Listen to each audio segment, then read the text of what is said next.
tragédia no Elevador da Glória marca a edição desta semana do podcast Miguel Sousa Tavares de Viva Voz. Partimos do texto do cronista no Expresso para olhar para os acontecimentos e para o papel de um protagonista em particular.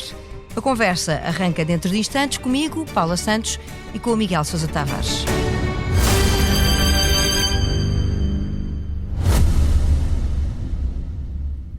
Se gosta de ouvir podcasts, conheça a oferta que o Expresso tem para si. Da política à economia, ciência e cultura, passando pelo desporto. Entrevistas marcantes, análises e perspectivas que fazem a diferença. Ouça em expresso.pt e nas principais plataformas de podcast. Expresso. Liberdade para pensar. Olá, Miguel. Olá, Paulo. Os acontecimentos da semana passada em Lisboa deixaram o país em choque. 16 pessoas morreram, 22 ficaram feridas, algumas com gravidade, quando o Elevador da Glória descarrilou e acabou por embater na parede de um edifício ao descer em direção aos restauradores. Ainda há inquéritos por concluir e um relatório final prometido para mais tarde. Mas não é sobre as explicações técnicas que escreve esta semana. É sim sobre o papel do Presidente da Câmara de Lisboa.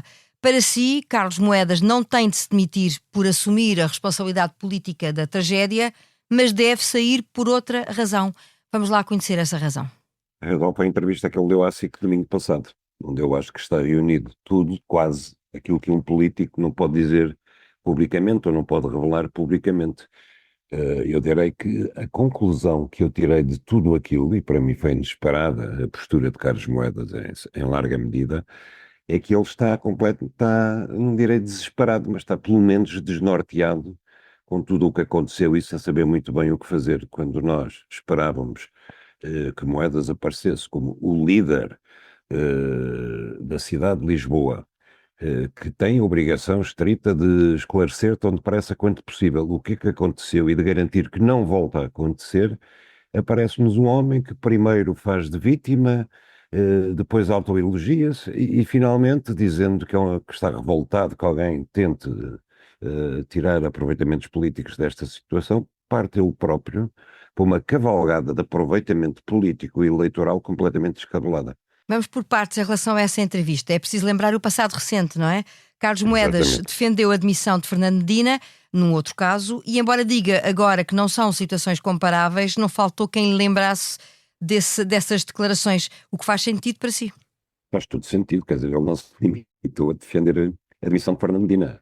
Vamos recordar, os serviços da Câmara entregaram inadvertidamente e por prática habitual, a pedido da Embaixada Russa, entregaram a lista dos promotores de uma manifestação a favor da Ucrânia e contra a Rússia.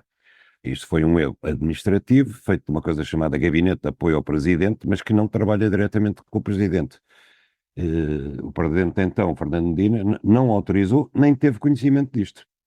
E assim que isto aconteceu, demitiu, aliás, o responsável pelo controle de dados desse gabinete de apoio, o qual, curiosamente, veio a ser contratado depois por Carlos Moedas para a sua equipe. Ou seja, o responsável foi absolvido por Moedas e contratado, e Fernando Medina, que não tinha nada a ver com isto diretamente nem politicamente, Moedas exigiu a cabeça dele, chegando a dizer que ele era cúmplice da ditadura de Putin, o que é uma coisa absurda. Ora, quem assim falou, obviamente fica prisioneiro das suas palavras, porque não é em vão que se está na política a fazer discursos ontem que depois não valem para amanhã, ou que só valem quando se é oposição e não valem quando se está a governar. Ou seja, para si, nem na altura Moedas devia ter defendido a demissão de Medina, nem agora se devia, por responsabilidades políticas, pedir o mesmo, em relação a Moedas. Exatamente, é isso mesmo que eu penso. Recuemos também então até à admissão de Jorge Coelho em 2001. Para si, a comparação feita por Moedas na entrevista à SIC foi o pior de tudo da entrevista. O Presidente da Câmara avançou com uma justificação para a saída de Jorge Coelho, que era, eu lembro, o Ministro do Equipamento Social, quando caiu a ponte entre os rios. Explica que o ex-ministro se teria demitido assumindo que havia uma responsabilidade política. Ele já veio, entretanto, explicar que não queria ofender a honra de Jorge Coelho, mas sim homenagear a sua coragem. Mas não tardaram as críticas, enfim, e sobretudo a defesa da memória de Jorge Coelho, não é? Olha, Paula, foi lastimável. Porquê? Porque a situação da queda da ponte entre os rios e a admissão de Jorge Coelho é o mais parecido que temos agora com o desastre do Elevador da Glória. Primeiro, morreu muita gente, em ambos os casos, E segundo, porque se trata de uma deficiência de material cuja responsabilidade final era do Ministério das Obras Públicas na altura ou da Câmara Municipal de Lisboa hoje. Portanto, eu compreendo a dificuldade em que Carlos Moedas estava para dizer porque é que não fazia igual ao que Jorge Coelho fez na altura.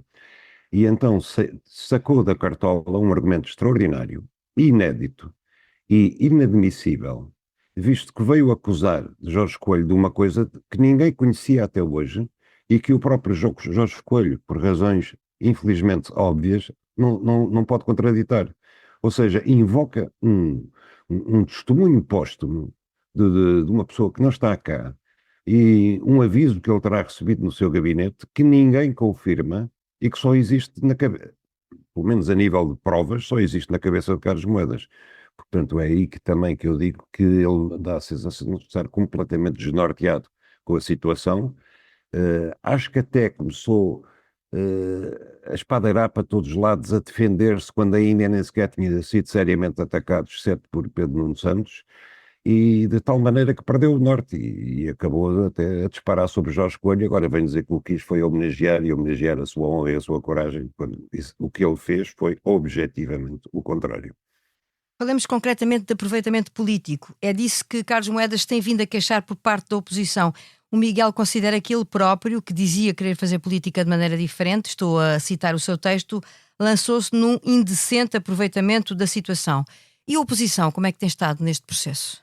Olha, a oposição, tirando o Chega, que pede sempre a demissão de toda a gente, até quase a do Marcelo, que vai a um festival de hambúrgueres na Alemanha, que afinal não é de hambúrgueres. Foi um lost in translation.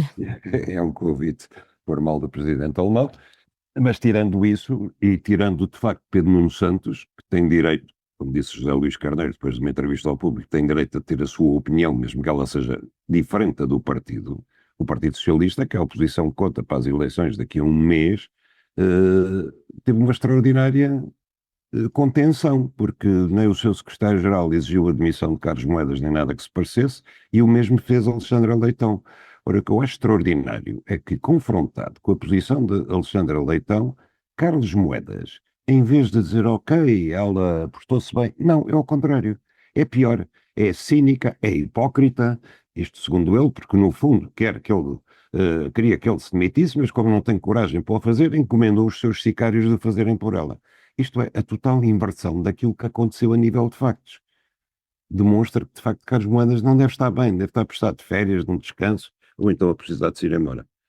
Acha que isto pode ser, de alguma maneira, visto como uma falha grave de comunicação? Ou como é que, Não. o que é que acha que aconteceu aqui?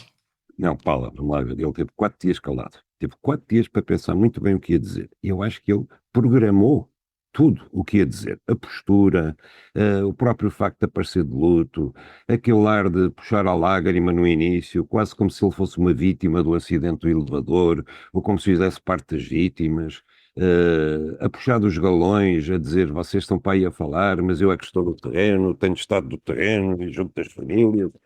Depois a invocação de números falsos sobre a manutenção dos elevadores, tudo isso foi programado.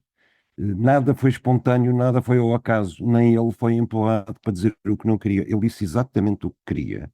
Depois de ter tido tempo suficiente para falar, ter ouvido os outros, ter ouvido as raras vozes que exigiam a sua demissão, e ele partiu para o ataque como se estivesse debaixo de fogo generalizado. Isto é de quem não tem nervos numa situação de pressão, quem cede à pressão e não sabe como reagir. E ao mesmo tempo, depois de ter começado por dizer que a última coisa que lhe veio à cabeça nestes dias tinham sido a política, os mídias ou a campanha eleitoral, tornou-se óbvio para mim que ele não pensa noutra coisa. Esta tragédia surge ao fim de 4 anos de gestão de Moedas e em véspera de eleições autárquicas. O Miguel acha que o que se passou é determinante para decidir o sentido de voto nas eleições? Essa é a pergunta de €1 milhão, mas eu não sei responder, porque eu já vi os eleitores castigarem e já virem os eleitores absolverem atitudes que, do ponto de vista político, ou pelo menos para pessoas de bom senso, mereciam absolvição, mereciam castigo. Portanto, eu não sei como é que os eleitores vão receber isso, francamente. Também não sei que tipo de eleitores é que assistiu à entrevista de Carlos Moedas e segue a controvérsia sobre a sua responsabilidade política ou não. Não sei responder, mas eu gostaria que os eleitores de Lisboa votassem sobretudo em relação ao mandato de Carlos Moedas. O que é que Carlos Moedas fez de relevante pela cidade de Lisboa? Que melhorias é que Lisboa teve ou não teve nestes 4 anos? E se acham que ele é de facto um homem de futuro, está ali para transformar a cidade ou está ali como um trampolim para um dia tentar substituir Luís Montenegro e ser Primeiro-Ministro de Portugal? E nesse aspecto, a sua leitura também não é positiva. Não é nada positiva, embora eu já tenha abandonado Lisboa há mais de 3 anos, venho cá todas as semanas, ainda hoje demorei 50 minutos para atravessar a cidade de manhã, por exemplo. Acho que Lisboa está um caos, está muitíssimo pior em termos de qualidade de vida do que estava, porque aquilo que eu me lembro é, Fernando Medina acabou os trabalhos toda à frente ribeirinha da cidade, que está linda, desde a Expo até Alcântara, está lindíssimo Lisboa. Fez uma praça em cada cidade, fez um novo parque para Lisboa, fez uma série de coisas, enquanto que aquilo que se sabe da obra de Carlos Moedas ao fim de 4 anos é apenas que ele está a construir um túnel subterrâneo para drenagem de águas da parte alta para a parte baixa da cidade. Eu não digo que não seja importante. Que era uma obra que, Mas aliás, já estava para ser feita há alguns anos, não é? exatamente, eu já vi os estudos de engenharia feitos, etc. Agora, parece-me pouco para 4 anos, parece-me muito pouco. E, de facto, falando com toda a gente que mora em Lisboa e vendo pelos meus próprios olhos, aquilo que eu vejo é que Lisboa está mais suja, o trânsito está pior, nada evoluiu para melhor. Carlos Moedas falhou por completo a aposta em criar habitação para os estudantes universitários. Há muito mais sem-abrigos na cidade do que havia há 4 anos atrás, incomparavelmente mais, e em pontos nevrálgicos. Eu hoje vi sem-abrigos, por exemplo, para dormir no Largo de São Carlos às 10 horas da manhã. E tudo isso, não vou falar de insegurança, porque não só não sei como os números não confirmam o desejo do Chega de que haja mais insegurança em Lisboa, mas em tudo o resto, que é vital para a qualidade de vida dos cidadãos, os habitantes de uma grande cidade como Lisboa, eu não vejo qualquer progresso, antes pelo contrário. E é nisso que eu acho que os lisboetas devem meditar na hora do voto, mais do que na prestação televisiva de Carlos Moedas, mais na sua capacidade ou não para gerir esta crise e para conseguir dizer às pessoas, às famílias, aos cidadãos, a toda a gente, porque é que o elevador da Glória se despenhou. Mais do que tudo isso, é a sua gestão da cidade. E depois do que aconteceu em Lisboa, olhamos o mundo e entramos no improviso. Despertámos esta semana para a notícia de que o espaço aéreo da Polónia foi invadido por mais de uma dezena de drones russos. O primeiro-ministro polaco não hesitou em dizer que uma linha foi ultrapassada e que esta situação aproxima-nos cada vez mais, e mais do que nunca, de um conflito aberto, e é a maior aproximação desde a Segunda Guerra Mundial. Estamos, Miguel, num mundo cada vez mais perigoso e imprevisível? Estamos num mundo cada vez mais perigoso e onde dirigentes políticos de ambos os lados parecem desejar, de facto, a Terceira Guerra Mundial. Vamos lá ver a nível de factos. A Rússia tem intensificado os seus combates aéreos para tirar partido da superioridade no terreno de que goza ultimamente, antes que haja, se é que vai haver negociações de paz efetivas, lançou um ataque aéreo com drones e mísseis sobre a Ucrânia. 450 drones. Desses 450, entre 10 a 19 passaram a linha de fronteira e caíram na Polónia. Não causaram nenhum estragos, foram recuperados no chão, foram derrubados a maior parte deles, 10 derrubados, 4 recuperados no chão. Ora bem, ou se olha para isto como um erro de cálculo da artilharia russa, ou se olha para isto como uma provocação deliberada, como os polacos disseram e como, em geral, disse todas as vozes falantes da União Europeia. Eu pergunto-me, como é que 10 ou 19 mísseis, drones, numa ofensiva de 450 que passaram a fronteira, pode ser classificado como um ataque à Polónia? E se é um ataque à Polónia, ponham-se na cabeça dos russos e pensem qual é a vantagem. Qual é a vantagem de deixar cair 10 drones no chão, sem sequer ter alvo nenhum à vista ou atingido, em troca de criar um conflito internacional perigoso, de facto? E eu não vejo, realmente, custa-me classificar aquilo como um ataque. É evidente que é uma violação do espaço aéreo da Polónia, isso é condenável, não é aceitável. É evidente que é uma falta de cálculo e de precaução dos russos na guerra que estão a fazer contra a Ucrânia, porque os vizinhos não têm nada a ver com isso. Isso é inquestionável. Agora, chamar a isto um ataque, eu quase que me parece um desejo de tomar os desejos por realidade, por realidade. Pensar que os russos de facto estão a atacar a Polónia. E tudo isto, para mim, cria um ambiente de tensão que eu acho que os europeus ainda não se deram conta de que, de facto, os nossos dirigentes, não falando dos do lado de lá, que sabemos menos o que é que vai na cabeça deles. Agora, na cabeça dos nossos, da NATO, a Alemanha, a Inglaterra, a França, a União Europeia, parece que todos estão desejosos de que haja, de facto, um conflito com a Rússia. Não estarão antes receosos, Miguel? Porque a verdade é que o conflito já dura há algum tempo, não é? Com a utilização de drones, e isto não tinha acontecido antes. Não acha que pode haver aqui também um recado que Putin queira passar, não querendo ultrapassar em definitivo uma linha que é quase incontornavelmente irreversível? Não há aqui... nós partimos do princípio que Putin reage como um líder que conhecemos. Mas imagino que isso não acontece e que ele quer passar aqui um recado quando tem negociações em cima da mesa, da sua força e da sua capacidade de intervenção. Acha que não faz sentido pensar assim? Olha, como eu lhe disse, não é possível a gente meter-se na cabeça de Putin. Agora, mais aproximado que eu consigo pensar como se fosse ele, é que ele não está nada interessado num conflito da Europa. Nem tem forças para tal, exceto força nuclear. Porque só a Europa, sem os Estados Unidos, tem o dobro da capacidade militar da Rússia. Se ele, ao fim de quase 3 anos, não conseguiu subjugar a Ucrânia, como é que conseguiria subjugar toda a Europa? É uma coisa que não faz sentido. A menos que o homem seja doido e queira começar uma guerra e depois carregar no botão nuclear, que é a única hipótese que tem de vencer a Europa. Aquilo que eu acho que vai na cabeça de Putin, e desde há muito tempo, desde antes de 2014, quando ele se apossou da Crimeia, é recuperar ou os territórios ou influência política decisiva sobre aqueles países ou aqueles territórios onde existe uma grande comunidade russa.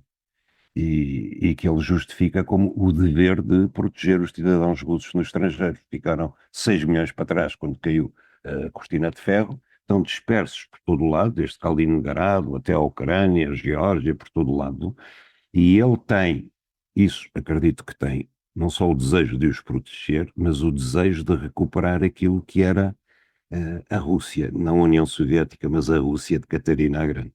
O problema depois é que há aqui leis internacionais que os batem de frente, ou que entram em conflito com os desejos russos, e isso é preciso ter em conta e é preciso respeitar, coisa que nem sempre temos visto, não é? E é óbvio que ele é uma ameaça, mas a sua pergunta é se era uma ameaça para a Europa Ocidental, e aí eu acho que não. Francamente, eu acho que não. Acho que ele será uma ameaça para países como a Geórgia, para países como a Arménia, para países como a Ucrânia, o Azerbaijão, etc. Agora, para a Europa Ocidental, eu acho que não. Acho que este ambiente de histeria, vem aí os russos, que está a ser criado já há vários anos, é uma coisa orquestrada muito bem pelos vendedores de armas à Europa. Para terminarmos, mas não lhe parece que o que aconteceu agora pode, de alguma maneira, alimentar essa ideia de que o líder russo não vai ficar pela invasão da Ucrânia, que é uma ideia que está latente há muitos anos na Europa?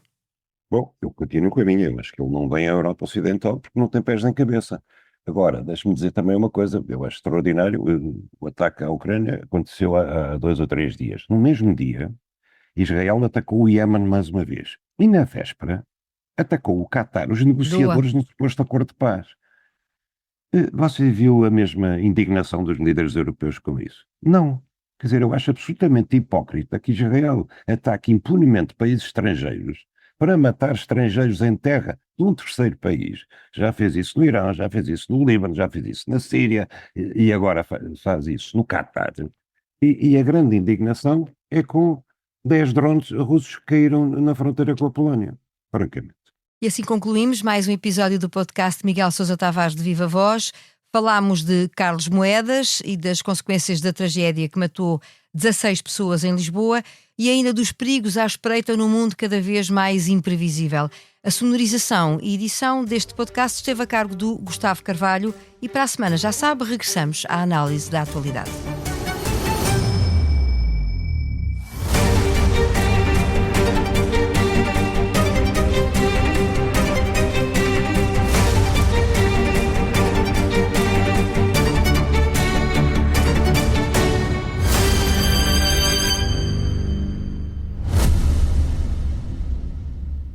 Se gosta de ouvir podcasts, conheça a oferta que o Expresso tem para si.